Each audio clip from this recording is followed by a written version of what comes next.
राष्ट्रीय महाविद्यालय रोहट, विषय इतिहास, BA सेकेंड ईयर। आज हम औद्योगिक क्रांति के बारे में जानकारी देंगे। जैसा कि हम लोगों को मालूम है कि 1750 से पहले श्रम मनुष्यों द्वारा या पशुओं द्वारा किया जाता था, लेकिन 1715 के आसपास ऐसी मशीनों का निर्माण हुआ जिससे कि प्रोडक्शन या उत्पादन जो है वो बहुत अधिक बढ़ गया। कुछ ऐसी परिस्थितियां उत्पन्न हुई जिसमें कि उत्पादन जो है उसके अंदर बढ़ोतरी हुई। अभी तक यूरोप के अंदर साम्यवाद का बोलबाला था और साम्यवाद के अंदर अधिकतर जो जनसंख्या थी वो कृषि पर निर्भर थी और कृषि भी आधुनिक तरीके से नहीं की जाती थी और सामंत जो है वो उनका भूमि पर पूरा नियंत्रण था और उसमें काम करने वाले किसानों और मजदूरों पर भी सामंतों का पूरा नियंत्रण था। व्यापार जो थोड़ा होता था या जो उत्पादन होता था कुटीर उद्योगों द्वारा होता था और वो भी सीमित तरीके से होता था, उसकी मांग भी सीमित थी और प्रोडक्शन भी जो है वो सीमित होता था।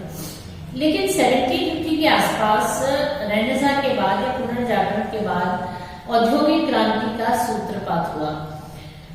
इसमें क्रांति शब्द का प्रयोग इसलिए किया जाता है क्योंकि ये इंगित करता है कि प्रोडक्शन में एक आमूलचूल परिवर्तन हुआ।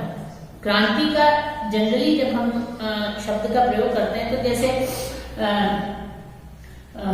फ्रेंच रेवोल्यूशन है या रशियन रेवोल्यूशन है, रूस की क्रांति वगैरह, उसमें हम ज्यादातर क्रांति शब्द का प्रयोग करते हैं। लेकिन इस इंडस्ट्रियलाइजेशन में भी जो है वो औद्योगिक क्रांति या इंडस्ट्रियल रेवोल्यूशन शब्द का प्रयोग किया गया है। वो ये दर्शाता है कि इस समय इंडस्ट्री के अंदर या उद्योग जगत के अंदर ऐसे परिवर्तन हुए जिसने कि उस पूरे परिदृश्य को बदल दिया।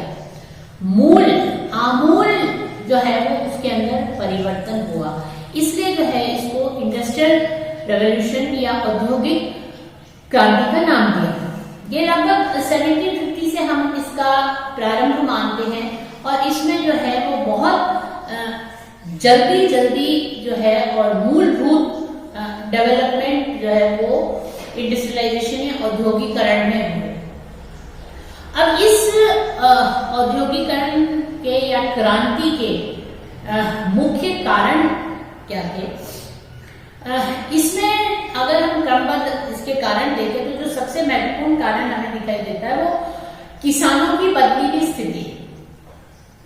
अभी तक किसान जो है वो ज्यादातर सामंतों की भूमि पर काम करते थे, स्वतंत्र नहीं थे, उनके ऊपर सामंतों का पूरा अधिकार था और उनके स्वयं किसानों के स्वयं के अधिकार बिल्कुल भी नहीं थे। ना वो भूमि छोड़कर जा सकते थे, न किसी दूसरे स्थान पर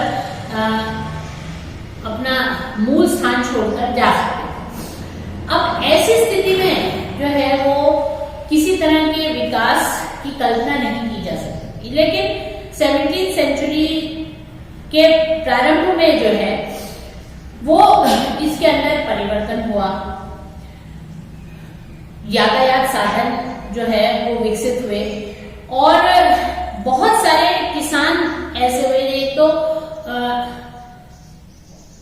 हम ये कह सकते हैं कि ऐसी परिस्थिति उत्पन्न हो गई कि किसान जो है वो खेत छोड़कर जो है वो शहर में जाने लगे और जब एक ब्लैक प्लेग यूरोप के अंदर बीमारी फैली तो इसमें लाखों की संख्या में लोग मारे गए।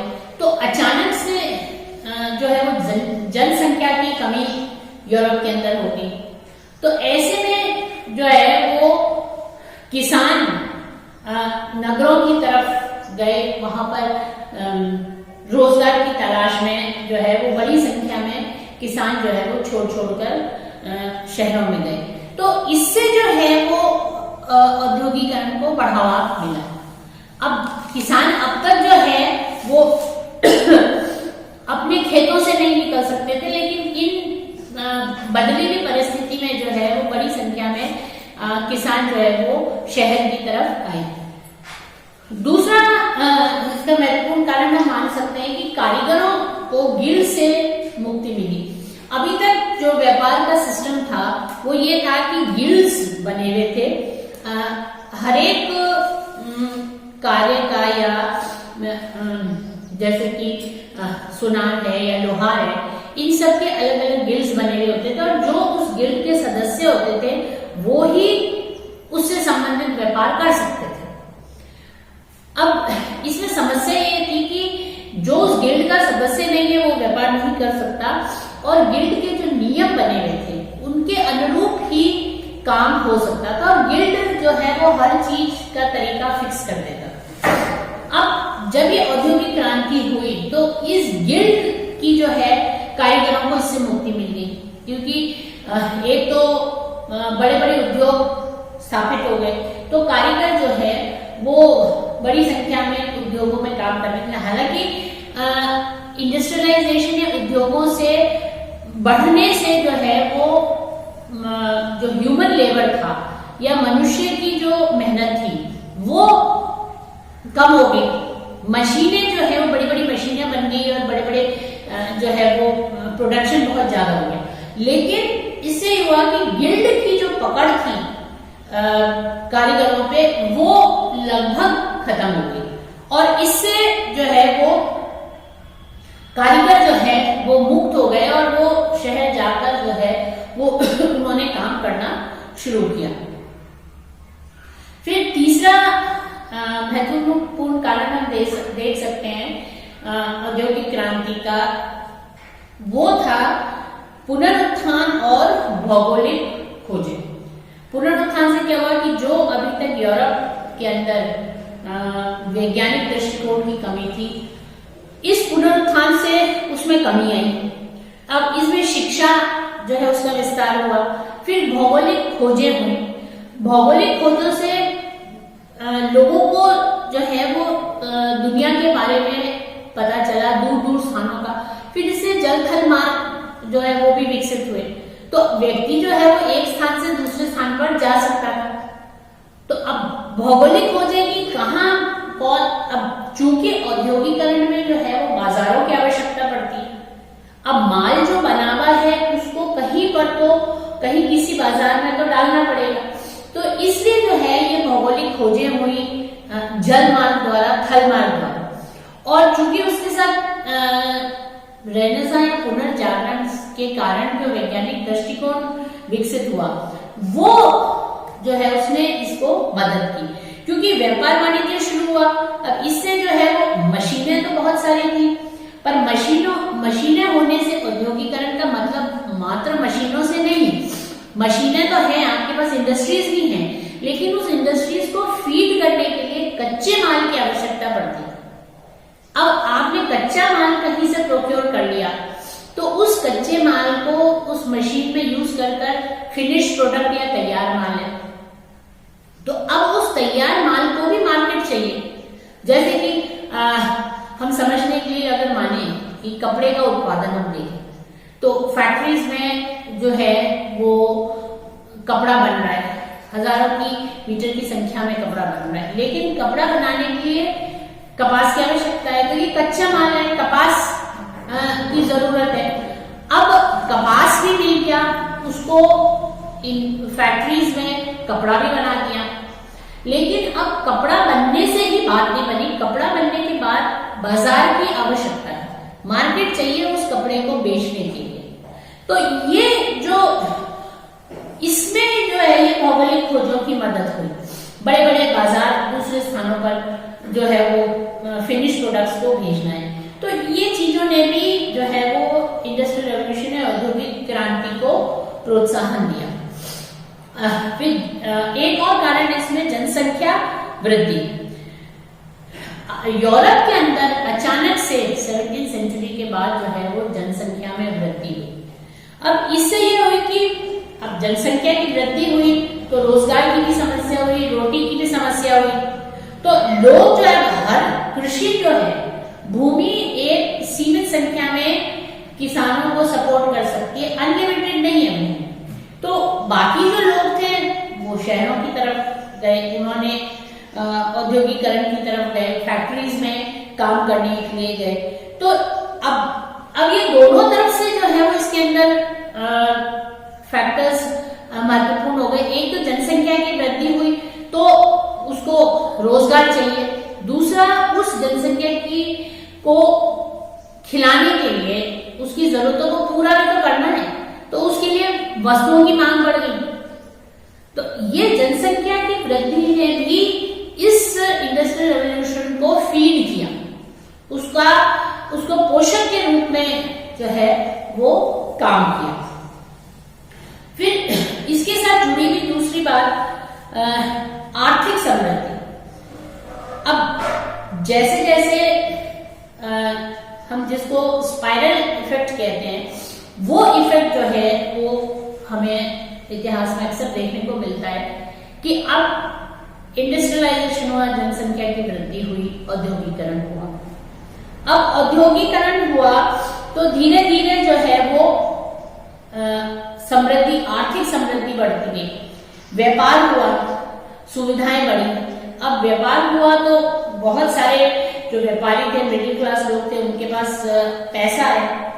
अब उस पैसे की आवश्यकता किस रूप में हुई? उस पैसे की आवश्यकता इस रूप में हुई कि अपने जो उनके साधन थे उसको उन्होंने जो है वो बढ़ाना शुरू किया। भोग विलास के साधन, उनका जो लिविंग स्टैंडर्ड था, जीवन का स्तर था, वो बढ़ने लगा। अब वो बढ़ने लगा तो वो बढ़ेगा तो उस मांग की पूर्ति भी होगी। तो उस मांग की पूर्ति के लिए जो है वो प्रोडक्शन बढ़ाया।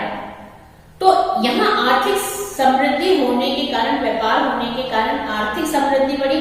आर्थिक समृद्धि बढ़ने के कारण इन वस्तुओं की मांग बढ़ी और उन वस्तुओं की मांग की पूर्ति करने के लिए प्रोडक्शन जो है वो बढ़ाना। तो ये एक जो है वो आर्थिक समृद्धि ने भी इस औद्योगिक क्रांति को फीड किया, उसको बढ़ावा दिया। क्योंकि अगर प्रोडक्शन और डेवलपमेंट तब संभव है जबकि फैक्ट्रियां माल बना रही है।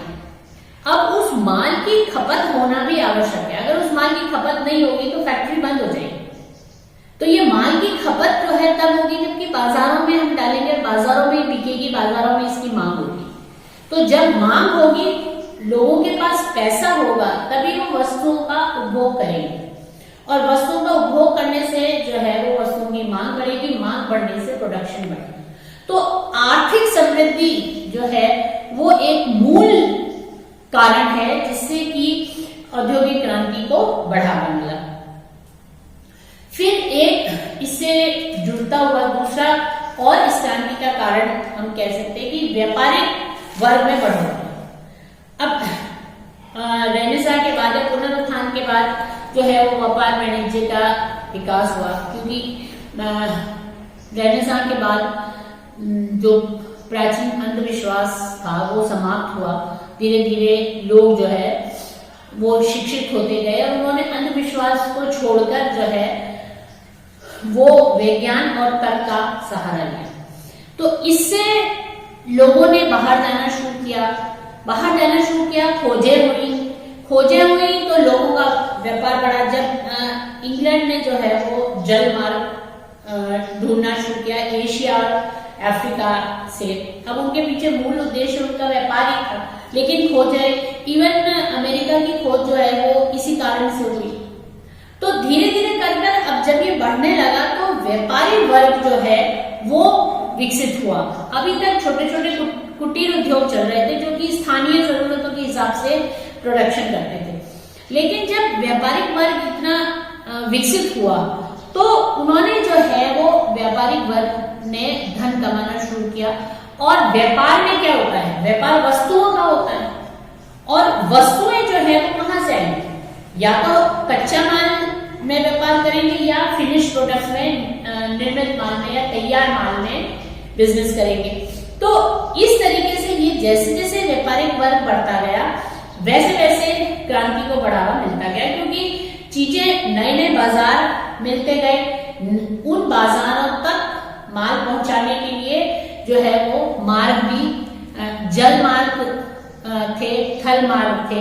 ये इस सब के कारण जो है वो व्यापार को बढ़ावा मिला। एक व्यापारिक वर्ग जो है वो इतना विकसित हुआ कि उसकी जरूरतों की पूर्ति करने के लिए नए नए यंत्र जो है वो ढूंढे गए, और ऐसे करके धीरे धीरे इस प्रोडक्शन के अंदर जो है वो सुधार होता गया। तो व्यापारिक वर्ग का विकसित होना जो है वो एक महत्वपूर्ण योगदान, औद्योगिक क्रांति में एक महत्वपूर्ण योगदान था। फिर इसमें हम लास्ट बट नॉट लीस्ट कारण हम कह सकते हैं वो राष्ट्रीयता का विकास। राष्ट्रीयता की भावना जो है उसने औद्योगिक क्रांति को भी बहुत बड़ा योगदान दिया, क्योंकि प्रत्येक राष्ट्र का निवासी ये चाहता था कि उसका देश जो है वो दूसरे देशों की तुलना में अधिक उन्नतिशील बने। अब यहाँ उन्नति का मार्ग क्या था? संपन्नता, हम कह सकते हैं कि अत्यधिक धन। अब वो कैसे आएगा? वो जो है व्यापार द्वारा आएगा। तो अब हर राष्ट्र चाहता था कि वो उन्नत हो, और उन्नति के लिए जो है वो क्या महत्वपूर्ण था कि उन्नति के लिए औद्योगिकरण हो, जिससे कि मुनाफा कमाया जा सके। इंग्लैंड को जो है एक विशाल साम्राज्य इंग्लैंड ने खड़ा किया, और वो उसने व्यापार के आधार पर भी खड़ा किया था। नेपोलियन बोनापार्ट ने भी इंग्लैंड को नेशन ऑफ शॉपकीपर्स कहा। तो इंग्लैंड जो है वो व्यापार के लिए उसने एक इतना विशाल साम्राज्य व्यापार के लिए किया था, क्योंकि उसको अपनी इंडस्ट्रीज के लिए कच्चा माल और कच्चे माल को प्रोक्योर करना, इंग्लैंड में कच्चा माल उपलब्ध नहीं था, तो उस कच्चे माल के लिए उसको उपनिवेशों से कच्चा माल लेता था, और उसके बाद फैक्ट्रीज में जब फिनिश प्रोडक्ट होता था तो उसको बेचना होता था, उसके लिए मार्केट चाहिए था, तो उसके लिए भी उसने उपनिवेश किए। तो ये जो है वो राष्ट्रीयता की भावना ने धीरे धीरे जो है वो इसको बलवत्त किया, क्योंकि हर एक होड़ सी हर राष्ट्र में होगी कि वो कितना ज्यादा व्यापार कर सके और कितना ज्यादा मुनाफा कमा के वो शक्तिशाली बन सके। तो इन सब कारणों ने जो है वो एक ऐसी परिस्थिति उत्पन्न की जिसमें कि 1750 के बाद एक औद्योगिक क्रांति हुई, जिसमें कि बड़े बड़े जो है वो उद्योग धंधे स्थापित किए गए, और बहुत सारे जो है वो विकसित देशों ने जो है अपना निर्मित माल तैयार कर बाजारों की खोज शुरू की। धन्यवाद।